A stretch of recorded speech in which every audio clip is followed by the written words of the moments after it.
Galit na galit si Vice President Sara Duterte sa pagpaslang kay Captain Oscar Dodong Bucol Jr. ng Barangay 3 de Mayo, Digos City. Si Jason Rubrico magbabalita.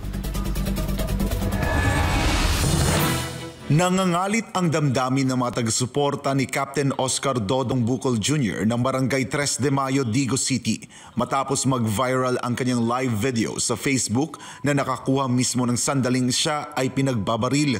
Sa harap ng libo-libong nanonood, nasaksihan ang karumal-dumal na krimen na nagpasiklab ng galit ng mga taga-Digos at iba pang sumusuporta kay Kapitan Dodong. Kasunod dito, nagpahayag ng matindi at diretsong pagkondena si Vice President Sara Duterte. Ayon kay VP Sara, hindi katanggap-tanggap ang sinapit ni Kapitan Dodong lalo't ang kanyang pagpanaw ay nag-ugat lamang sa pagganap ng isang karapatan na dapat ay malaya para sa lahat. Ipinabatid naman ni VP Sara ang kanyang pakikiramay at suporta sa pamilyang nagluluksa at sa komunidad na naapektuhan ng trahedyang ito. Giit pa ng Vice Presidente, ang alaala ni Kapitan Dodong ay magsisilbing paalala kung bakit kailangang ipaglaban ang karapatan at kalayaan ng bawat mamamayan na magsalita, magtanong at makibahagi ng walang pangamba.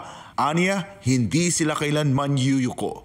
Sa ngayon, nagpapatuloy ang investigasyon ng mga otoridad upang tukuyin at mahuli ang nasa likod ng walang awang pagpaslang kay Kapitan Dodong. Para sa Diyos at sa Pilipinas kong mahal, ako si Jason Rubrico, SM9 News.